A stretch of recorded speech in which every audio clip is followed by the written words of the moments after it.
Welcome, everyone. My name is Holland Hubert, calling in from Atlanta, Georgia, and I want to welcome you all to our first podcast of the school year. I am now officially in my junior year at Spelman College in Atlanta, Georgia, majoring in biology on the pre-medical track.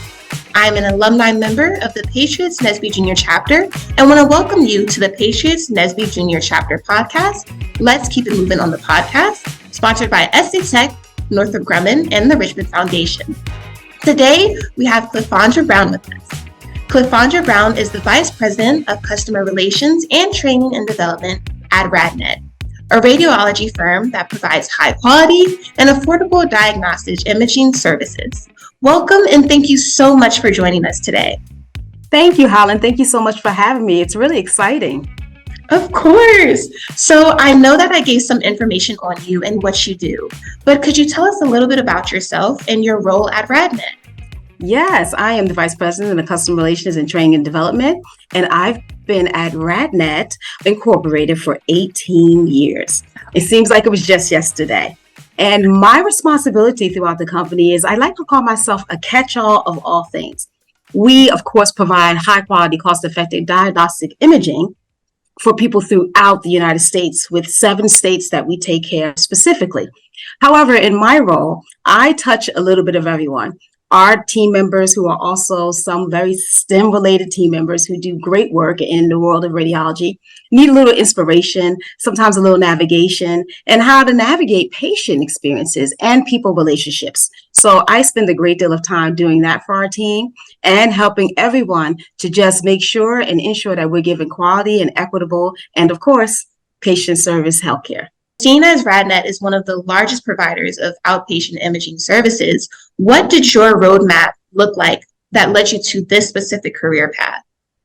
That's such a fun question, Holland, because I did not go to school for that. I went to Morgan State University, and I actually a double major in English and political science. Go figure. I was going to go to, I know, right? I was going to go to law school. And I think maybe closer to my senior year, I decided that I didn't want to do that. And I was working a job in retail, and I was doing really well in retail. And they were going to give me a track of stores that I would be able to run as a district manager. So I was in district manager training.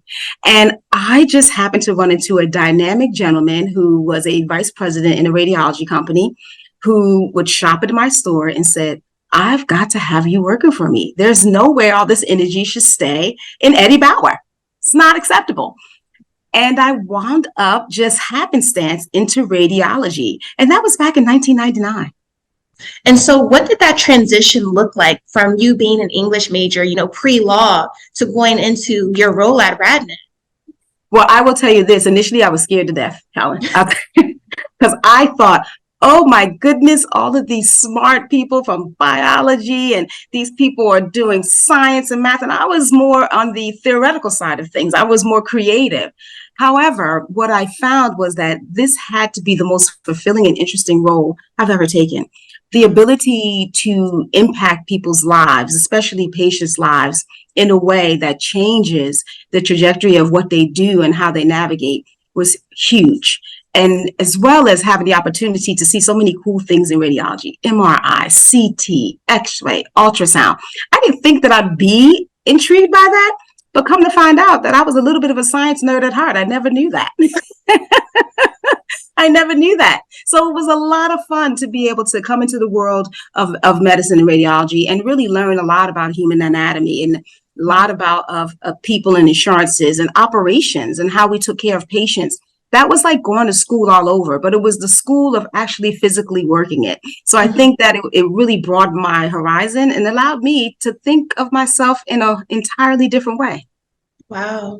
And so do you think that being an English major, do you think that that paid off in the end to what you're doing now? Because I know you said it's a lot of science and math, all those type of things. So has that helped? Yes, absolutely. I thought it didn't, because I kept thinking, oh goodness, I don't think I was the best math major in school. I would get a solid B, right? However, I was like A+ when it came to English and navigating people. But the truth of the matter is that everything that we do, regardless of whether it has to do with mathematics and science and technology, it's also, we're dealing with people. And when you're dealing with people and relationships, the number one thing that you have to learn to do is communicate, and to communicate well and to communicate often. So that was something that was right up my alley. Communication was right up my skill set. So it didn't matter what people's specific skill set was when it came to the work they were doing. But what mattered was, how do we unify that together so that we all can go towards one common goal? Okay, that makes a lot of sense. And so that kind of reminds me a little bit of networking. So I know networking is really big when making connections, just getting to know people. So do you have any advice? Because for me personally, I need help with networking. So just any advice on really how to put yourself out there to make relationships with people? Okay, so the first thing I will say is be authentically you.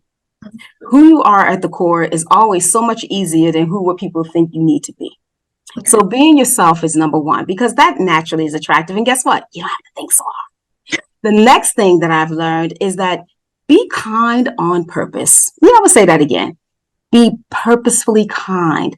People don't always realize that kindness is the highest level of intelligence out of anything. Doesn't matter how many book smarts you have, doesn't matter how many degrees you have, but because if you're an unkind person, no one's going to want to deal with you. So being a person who naturally puts forth their best self and is kind and is open and willing to be curious and learn something different. There's not a person who I encounter, including you, Holland, that I'm not going to learn something different about. So being open in that perspective, opening your mind, opening your heart to experiencing new things, and being a genuinely kind person gets you in a lot of doors that even your skill set and career may not open initially.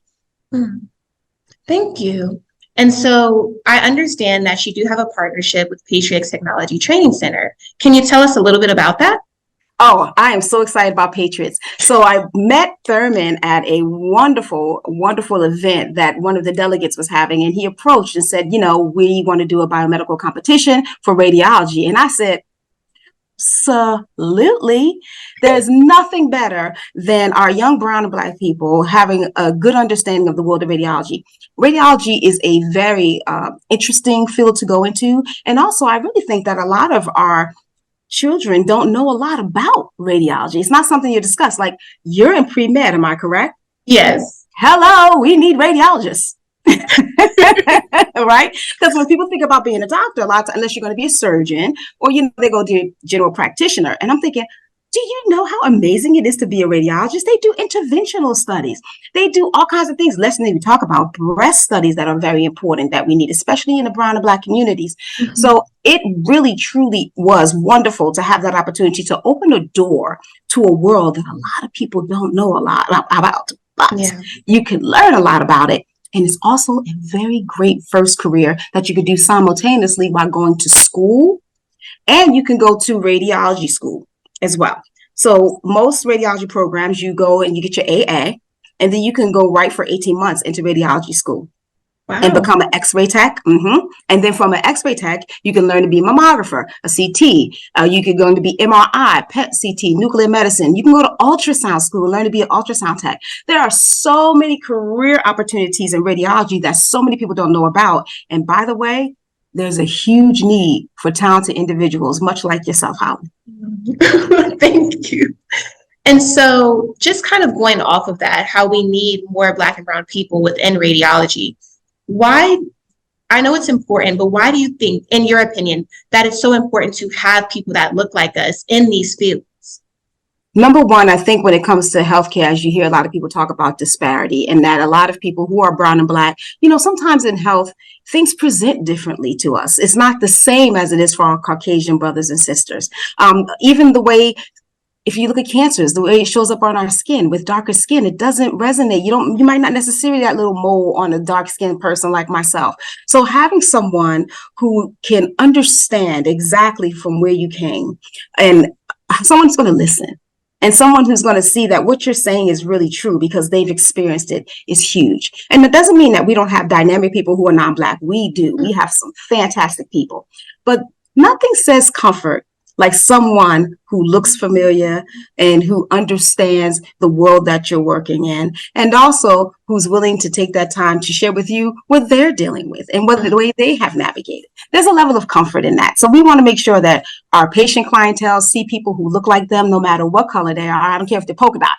We want to see if we have people that look like them and the people that walk in their world, in their community, because it's all about providing equity when it comes to giving healthcare. Thank you for that. So to all of our listeners, pre-med. Yes, radiology. Don't forget about us. We would love to have you. Yes, yes. And so just to conclude with this wonderful interview, I know that you did give some advice earlier about networking, but for anyone who wants to be in the same shoes that you are in today, do you have any advice for them? I would say, one, be open-minded. Okay, things don't always work the exact way you want them to, but I think that everything's divine for a reason. You're not in the space where you're at for no reason at all. There's always a lesson to learn. Two, all people can present an opportunity. Even somebody who's in a store at Eddie Bauer buying a new pair of socks and some hiking boots can be a potential for opportunity. And lastly, I would say, run your own race. Don't worry about what everybody else has done, didn't do, should have did, could have did. You walk your own path at your own pace, and I can assure you, you're going to arrive to your destination, which should be success. Wow, that was very, very good advice.